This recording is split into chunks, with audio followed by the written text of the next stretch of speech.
Hey guys, welcome to book review 116. Today I am going to be reviewing Terra Nullius, A Journey Through No Man's Land by Sven Lindqvist. Well anyway, this book, Sven, a Swedish academic, travels through the outback of Australia while recounting some of the, I guess you'd say, alternative history of Australia, specifically relating to the Aborigines people and sort of the genocide that, the enforced genocide, the condoned, the bylawed genocide that took place throughout Australia, really from pretty much the first convict settlements all the way to the 1960s and 70s. And really, discrimination still exists. It's just it's not like an official policy like it was for many, many years.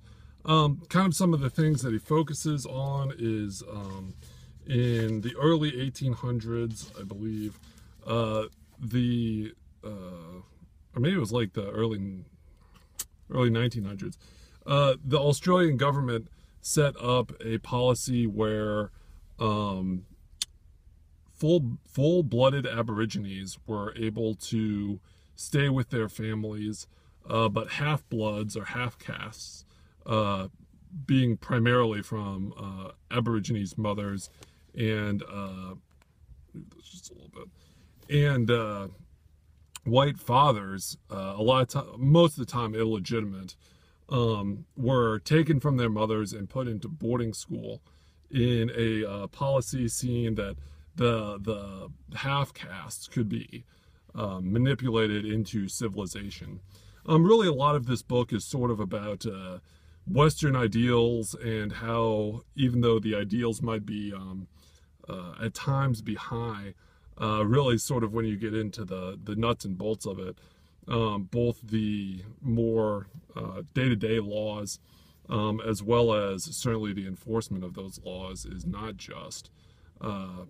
Classic example, kind of in the way that the idea that we're bringing civilization to these savage people. Well, the way that you're bringing civilization is essentially destroying their culture, is essentially destroying their land, which is so important to them, destroying kind of the family structure. Kind of one of the things Sven mentioned in the book is how important these all are. So while the structures of civilization are in traditional Aborigines culture are not that result in great cities or like large-scale architecture or these great like war movements or even to a degree like advancements mostly in science and technology. They are a Stone Age people. The values that they create are very elaborate, and this starts with the dream time. This being the idea that you are not separated from your environment, but are rather a continuum, both in your sleep time and in your wake time, and are inherently tied to the land. You are not separated from it. Of course, and the land is not to be exploited. Not to say that Aborigines are also idealistic, but it's definitely more a interaction between you and your environment rather than, say, like a settler that would see the environment as something to be used, as land, as something to be used to raise cattle so that they would have a function in order to, feed people or whatever, feed civilization, if you will. Let's see, what else? Yeah, Dreamtime. Other things about Dreamtime, the land, family. Essentially, we came from, I want to say it had something to do with like the way that the stars work, but that not only are we individually tied to the land, but each of our clans is tied to particular parts of land, from time immemorial to, before time until the end of time. And it's not an idea of a static society or a society that is temporary, an ephemeral society. It's a static society. It's a society that will exist for all time. not because of hubris and they've seen other societies fall apart, but just the sense that maybe until Westerners came, the lack of exposure. So there was only this world that they knew. Let's see, what else?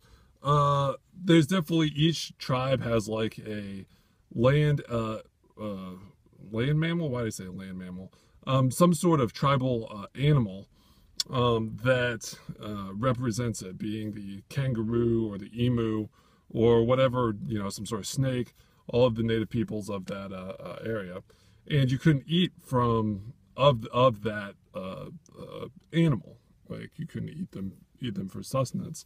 And then you would intermarry between tribes, and that's the way that you kind of kept incest down, was the fact that these various tribes would identify themselves by animals, and then you'd intermarry depending on your tribe. He really only talks about that a relatively short period of time. Some of the other things he talks about are, yeah, you can see there's a nice little illustration there. He definitely talks about some of the beauty that he sees and just traveling around. He talks about the, I mentioned the both British and Australian policy of repression. They mentioned that, like a lot of the nuclear testing sites for the British happened in the Australian outback, at least in the early days of testing, really without the Aborigines knowing, or to the degree that they would know.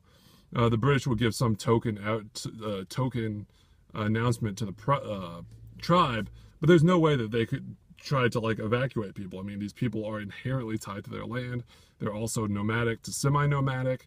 So just tracking them down is very difficult. There's certainly no idea of like a census or anything like that to really have these people. There you have Darwin to Broome through the Kimberley, very beautiful area. Boetry, they were arrested. What else? Kind of goes through the Simpsons Desert. Yeah, really, it's just it talks a little bit about the story that eventually became Rabbit Proof Fence. It talks a little bit about Chatling's book, which I'm having trouble remembering. The Songlings. Oh, he talks about, this was really this instance, this is a picture of it.